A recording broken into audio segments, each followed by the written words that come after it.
Commission और लापरवाही के चलते काशीराम स्मारक स्थल के मुख्य गुंबद से बड़ा पत्थर गिरा। रात होने से बड़ा हादसा टला। दिन होता तो घट सकती थी बड़ी घटना।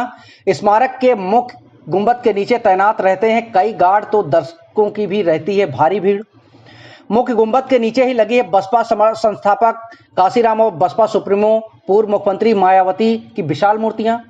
बसपा सुप्रीमो मायावती ने अभी कुछ दिन पहले ही योगी सरकार पर आरोप लगाया था कि मेरी सरकार के कार्यकाल के दौरान बनवाए गए निर्माणों के प्रति योगी सरकार अनदेखी कर रही है। मायावती का यह बयान खूब चर्चा में भी रहा और आज की इस घटना ने मायावती के बयान को 100% सच साबित कर दिया है।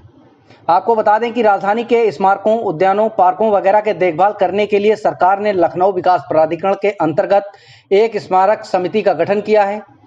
इस समिति के गठन कार्यों के लिए एलडीए-वीसी और सचिव को उत्तरदायी बनाया गया है, जबकि सरकार हर साल राजधानी के इन स्मारकों की मेंटेनेंस व देखभाल के लिए मोटा बजट का आवंटन करती है, मगर स्मारक समिति और एलडीए के अधिकारियों के बीच साठगांठ के चलते आवंटित बजट का जमकर बंदरबाट आपस में ही हो जाता है और मेंटेनेंस के नाम पर कागजी घोड़े दौड़ा दिए जाते हैं। आज की काशीराम स्मारक स्थल के गुंबद से पत्थरों के गिरने की ये घटना स्मारक समिति और एलडीए अफसरों के बीच साठगांठ की परतें उधेड़ने के लिए काफी हैं। राजकीय निर्माण निगम के सहायक अभियंता आर के अवस्थी के अनुसार सर्वप्रथम इस गुंबद के पत्थर साल 2018 के जून माह में तेज बारिश के दौरान गिरे थे, जिसके बाद इसकी मेंटेनेंस के लिए रुड़की आईटी से एक टीम आई थी, जिसने अपने सर्वे के दौरान सुझाए गए तरीकों से हम इसकी मेंटेनेंस करवा रहे थे, जबकि इसकी मेंटेनेंस के लिए उसी समय ही कुछ फंड की डिमांड का भी प्रस्ताव हम लोगों ने एलडीए को भेजा था, मगर आज तक 4 साल बीतने को आए हैं, फंड हमको मुहैया नहीं कराया गया, जिससे हम लोगों को इसके मेंटेनेंस का काम रोकना पड़ा।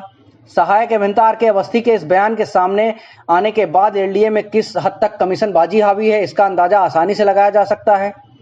जबकि काशीराम स्मारक स्थल के प्रबंधक मनीष मौर्य ने जानबूझकर इस डैमेज स्थल को दर्शकों के लिए खोले रहे, ताकि किसी तरह से आम जनता में यह मैसेज न चला जाए कि इन स्थलों की मेंटेनेंस या देखभाल ठीक तरह से नहीं की जा रही है, जिससे यह मुद्दा राजनीतिक बन जाए और लेने के देने पड़ जाए और इनके मेंटेनेंस के कमीशन वाले खेल में खलल पड़ जाए। इसी को छिपाने के लिए यहाँ तैनात प्रबंधक मनीष मौर्य खतरे से भरे डैमेज गुंबद के नीचे दर्शकों और पर्यटकों को घुमाते रहे। अब देखना यह दिलचस्प होगा कि इतनी बड़ी घटना और मायावती के बयान के बाद योगी सरकार क्या रुख अपनाती है, जबकि शासन के कुछ उच्च पदस्थ सूत्रों का कहना है कि इस घटना पर कार्रवाई करना योगी सरकार के लिए अवश्यंभावी बना पड़ा है, क्योंकि बसपा सुप्रीमो मायावती के बयान के बाद ऐसे ही योगी सरकार इस मुद्दे पर बैकफुट पर नजर आ रही थी और अब इस घटना ने आग में घी का काम किया है। आइए जानते हैं कि वहां के जिम्मेदार ऑफिसरों ने क्या कुछ कहा।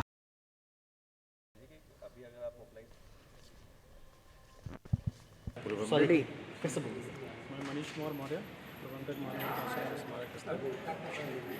ये स्ट्रक्चर रात में 2 बजे के करीब सुरक्षा वाहिनी ने यहाँ तो देखा था, शोर की आवाज़ आई ढंग से, तो स्ट्रक्चर में हल्का सा जो बारीक सा क्रैक दिख रहा था उसको इन्होंने जैक से होल्ड कर रखा था। राजकीय निर्माण निगम कार्यदायी संस्था है इसकी जी, उन्हीं के द्वारा कार्य हो रहा था। ये 2018 से खैर होल्ड था, क्रैक थोड़ा सा बढ़ा तो इन्होंने जैक लगा के और इसकी बैरिकेडिंग कर दी थी। ये परिसर ऐसे आम जनता के लिए खुला था कि नहीं? परिसर खुला था, लेकिन उतने एरिया में हमारी सुरक्षा वाहिनी जो है सिपाही लोग तैनात रहते थे, वहाँ जाने की एंट्री मनाही थी वो जी। प्रथम दृष्टया लापरवाही कहाँ पे परिलक्षित हो रही है?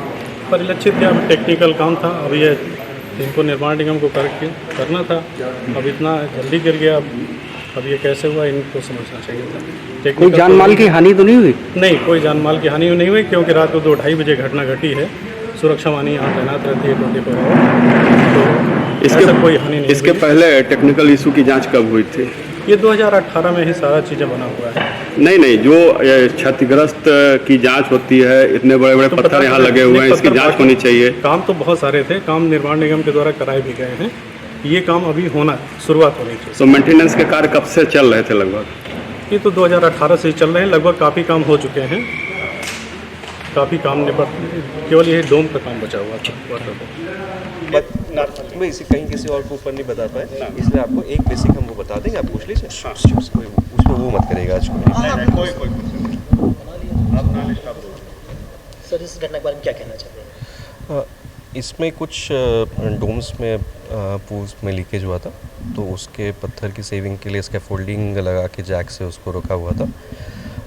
उसी के जो जैक था उसमें स्लिप होने की वजह से तो दोनों साइड के पत्थर नीचे आ गए। इसका जो सब्सटेंटिव काम जो होना था उसका एस्टिमेट आरएन से प्राप्त है, उसका काम सैंक्शन भी हो चुका है और काम का एमओयू भी राजकीय निर्माण निगम से इसमें निष्पादित पिछले माह में हो गया था।